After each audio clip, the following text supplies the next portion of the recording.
Bonjour et bienvenue dans cette petite vidéo dans laquelle je vais vous montrer comment utiliser le logiciel de simulation astronomique Stellarium afin de vous positionner sur la Lune pour faire des observations, et notamment pour pouvoir y observer la Terre vue depuis la Lune. Donc pour commencer, nous devons utiliser quelques icônes pour régler certains paramètres.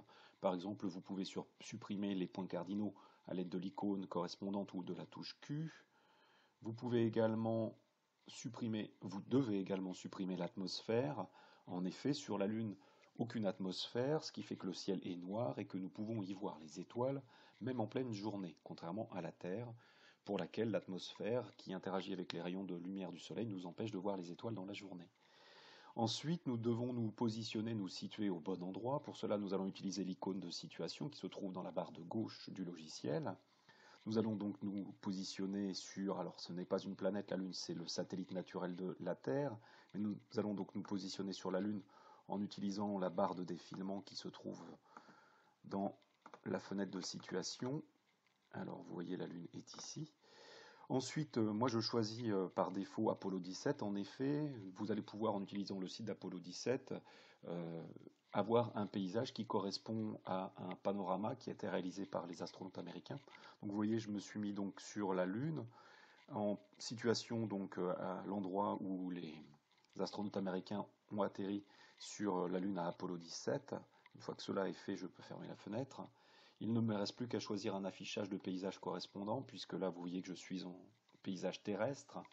Pour cela, donc dans l'onglet affichage, dans l'icône sur l'icône affichage, je vais ouvrir dans l'onglet paysage, le paysage qui correspond donc au paysage réalisé par les astronautes américains lors de la mission Apollo 17, qui ont réalisé un panorama qui a été intégré donc au logiciel et qui me permet d'avoir un paysage qui correspond quasiment donc, vous voyez ici, au paysage tel que je pourrais l'observer sur la Lune au jour d'aujourd'hui et à l'heure d'aujourd'hui. Vous voyez ici mon collègue astronaute américain qui est au loin.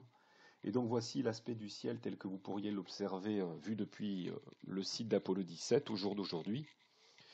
Donc on va jeter un œil à ce qu'on peut trouver dans le ciel. Alors différents objets lumineux, hein, bien sûr les étoiles, il n'y a pas d'atmosphère comme je l'ai déjà dit, vous pouvez observer les étoiles même en pleine journée à la surface de la Lune. Le soleil qui fait que le sol est éclairé, hein, c'est comme cela que je peux savoir que je suis en pleine journée grâce au logiciel, c'est parce que je vois que le soleil éclaire le sol et que le soleil donc me renvoie de la lumière. Et ici donc ce point très lumineux, si vous cliquez dessus, vous allez voir que c'est notre planète, la Terre. Donc je vais le centrer en utilisant, donc je l'ai sélectionné avec la souris, hein, clic droit. Et puis je viens de le centrer en utilisant la barre espace, ce que je pourrais également faire en utilisant cette icône qui se trouve en bas. Et puis là je vais zoomer sur cet objet, donc soit avec la molette de la souris, soit avec les touches du clavier, touche 9 et touche 3 quand le pavé numérique est désactivé.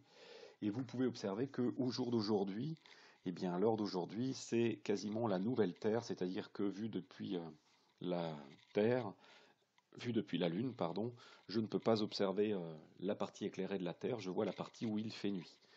Pour pouvoir observer la partie éclairée de la Terre, il va falloir que je change de date. Pour cela, j'utilise la petite fenêtre de date que je fais apparaître grâce à l'icône qui se trouve dans la barre à gauche du logiciel. Et puis en faisant défiler les jours, alors l'avantage de centrer l'objet, c'est qu'il reste au centre de l'écran du logiciel lorsque on fait défiler les jours. Et donc en utilisant cette fenêtre de date, je vais pouvoir choisir une date à laquelle je vais pouvoir observer la totalité de la partie éclairée de la Terre vue depuis la Lune, c'est-à-dire la pleine Terre, puisque ce sera l'inverse, la nouvelle Lune vue depuis la Terre.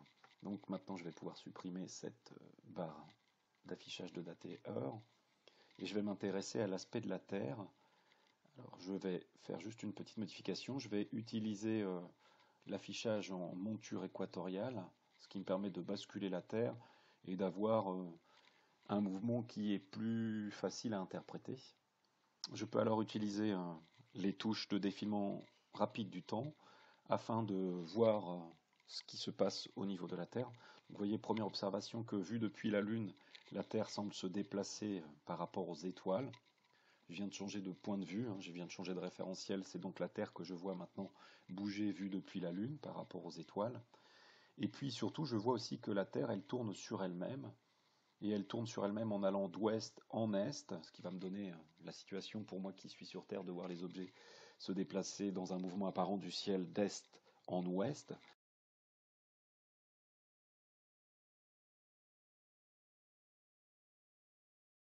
Et je pourrais utiliser par exemple la barre de défilement du temps pour estimer le temps que met la Terre à faire un tour sur elle-même.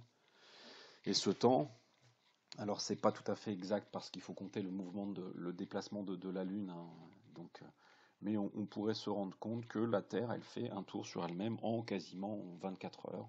Et donc je vois la Terre tourner comme ça, vue depuis la Lune. Autre observation intéressante à faire depuis la Lune, bah, c'est d'observer le ciel, ou par exemple d'observer le sol qui vous entoure. Alors vous voyez qu'on ne le voit plus ici, hein, le sol il est projeté à cet endroit-là. Et je ne le vois plus puisque le Soleil n'est plus au-dessus de l'horizon pour moi qui me trouve actuellement sur la Lune. Alors je vais rebasculer en affichage azimutal, puisqu'en effet c'est la nuit.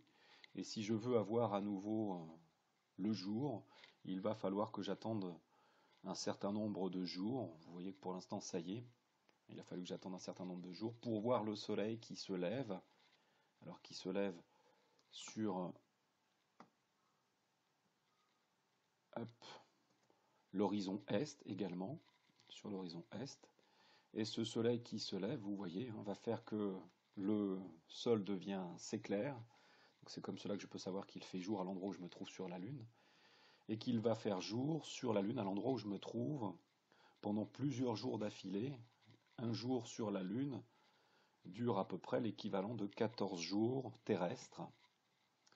Donc sur la Lune, quand je me trouve en un point sur la Lune, il y fait jour pendant 14 jours environ, et il va y faire nuit également pendant 14 jours, donc c'est intéressant de faire observer cela.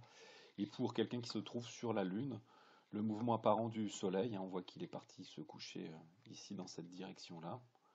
J'enlève le sol avec la touche G pour pouvoir observer où il se trouve actuellement sous l'horizon, est également un mouvement apparent qui va aller d'est en ouest, puisque la Lune tourne sur elle-même en allant d'ouest en est.